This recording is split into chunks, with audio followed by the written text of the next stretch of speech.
BNP নেতাদের আওয়ামী লীগ প্রীতির প্রতিযোগিতা। মীর মাহবুবুর রহমান স্নিগ্ধ।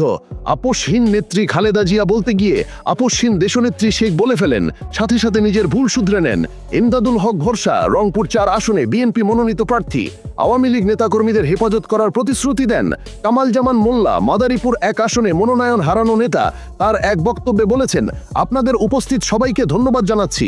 সবাই ভালো থাকবেন। তারেক রহমান জিন্দাবাদ, ম্যাডাম খালেদা জিয়া জিন্দাবাদ, জয় বাংলা বলে তিনি জিহ্বায় কামড় দেন।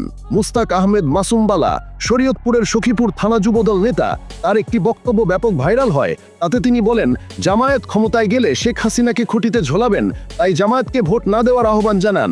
মেহেদী হাসান সেলিম কুমিল্লা তিতাস উপজেলা বিএনপির নেতা, তিনি বক্তব্যে বলেন, শেখ হাসিনা জিয়াউর রহমানের অর্ধাঙ্গিনী। তাৎক্ষণিক আবার বলেন খালেদা জিয়াকে। মির্জা ফখরুল ইসলাম আলমগীর দলের এই নীতি নির্ধারণীয় নেতা বলেন, আওয়ামী লীগের বিরুদ্ধে মামলা তুলে নেওয়া হবে। এ কথায় ব্যাপক সমালোচিত হন এই নেতা।